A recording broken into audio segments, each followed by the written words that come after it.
Iran currently anchors a geopolitical network across the Middle East known as the Axis of Resistance, actively opposing U.S. and Israeli military operations in the region. This political alignment forces a question for the broader Muslim world. Does supporting this resistance require accepting the theology of the state leading it?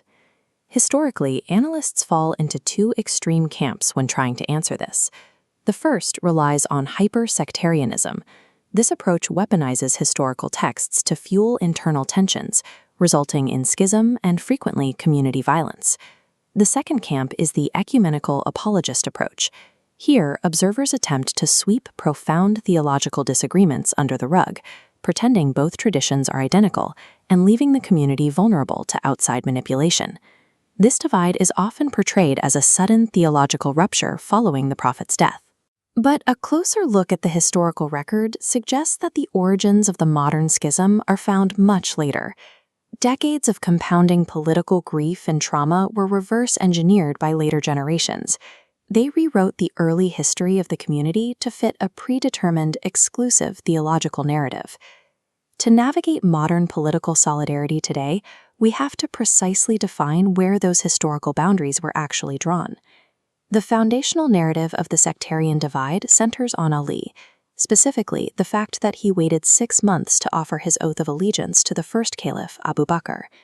The historical record shows this delay was rooted in personal grief over the death of his wife, Fatima, and a frustration over not being consulted by the broader community, not a belief in a divine exclusive right to rule. When Ali ultimately gave his oath, he explicitly recognized and praised Abu Bakr's virtue and superiority. We can measure the tension in the early community by tracking historical events against theological divergence on this timeline. When Umar succeeded Abu Bakr as the second caliph, Ali offered his allegiance immediately. The divergence line remains entirely flat. Years later, during the siege on Uthman, Ali embedded his sons, Hassan and Hussein, as Uthman's personal guards. Furthermore, Ali named his own children Abu Bakr, Umar, and Uthman. These families were thoroughly integrated through marriage and mutual support. Modern revisionist accounts read massive conspiracies into these early years. They project a secretive, deep-seated sectarian hatred backward onto companions who actually lived and worked together daily in the exact same community. The data points to a community experiencing normal political friction and personal disagreements. A rigid, mutually exclusive theological schism did not exist. The actual historical fracture began with the assassination of Uthman, which triggered the first Muslim civil wars at Siffin and the Battle of the Camel. The tipping point occurred later, at Karbala. The brutal slaughter of the Prophet's grandson, Hussein, and his household inflicted a deep trauma on the community. It created an engine of retribution. The immediate reaction came from a group called the Tawabin, or the Penitents. Their revolt was driven by immense regret for abandoning Hussein. This was an expression of pure political grief. They introduced no new theology.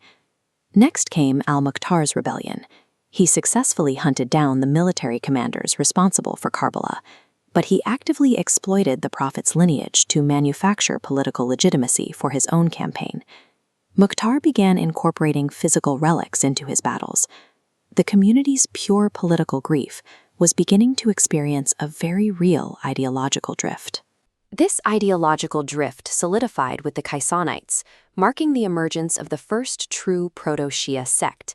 They articulated the specific theological concepts that define Shiism today. They invented the imamate, the idea that divine leadership is strictly restricted to the Prophet's household. They introduced occultation and normalized cursing the early caliphs. Today, well-meaning scholars attempt to bridge the gap between Sunni and Shia traditions.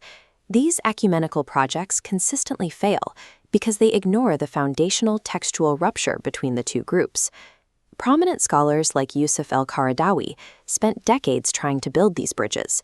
He eventually published a detailed retraction of his earlier optimism after investigating primary Twelver Shia sources directly. The most comprehensive of these canonical texts is Al-Kafi, a collection containing over 16,000 narrations. Within these foundational Twelver texts is a specific, irreconcilable claim that the vast majority of the Prophet's companions broke their trust and apostatized after his death. This illustrates the standard Sunni epistemological chain. The Quran and Sunnah were transmitted to the world exclusively through early companions. If a theology declares these initial transmitters to be apostates, the entire validity of the texts they transmitted completely collapses. This logical paradox forces early Twelver texts to assert that the present Quran is corrupted or incomplete, claiming that verses praising the Prophet's family were deliberately removed by the companions. To fill the immense void left by rejecting the early companions, these sects rely heavily on narrations attributed exclusively to later imams. The sources themselves frequently acknowledge these are passed down through weak or fabricated chains. This methodology abandons the strict, consistent authentication systems developed by early Sunni scholars to verify the historical record. This represents a break in the very mechanism of Islamic transmission. The two traditions are operating from incompatible frameworks regarding which texts are valid and which historical witnesses can be trusted. So how do we address the initial paradox? How should the broader Muslim world approach Iran's geopolitical axis of resistance given these severe textual and historical ruptures? Classical Islamic political theory provides a specific framework for this exact scenario, wala wal bara, or loyalty and disavowal. In modern times, extremist groups like ISIS have perverted this concept, weaponizing it to justify indiscriminate violence against anyone outside their specific ideological faction. This Venn diagram maps out how the classical Sunni framework actually operates. Loyalty is a gradient. It is measured by a shared commitment to the foundational pillars of the religion, not a binary switch. Anyone who fulfills the basic pillars of Islam, who recites the Quran and prays toward Mecca, commands a baseline of affinity and specific rights, regardless of how severe the sectarian critiques against them may be. Applying this framework to Iran clarifies the relationship. Twelver Shi'ism sits entirely outside the inner circle of theological unity, yet it remains firmly inside the outer ring of geopolitical solidarity. Good friends make good neighbors. Attempting to blur severe theological differences only breeds suspicion. Acknowledging those boundaries with precision is what allows for honest, practical alliances in the real world. Maintaining strict theological boundaries does not demand dehumanization. Establishing exactly where we differ is the exact prerequisite for principled, practical solidarity against shared geopolitical threats.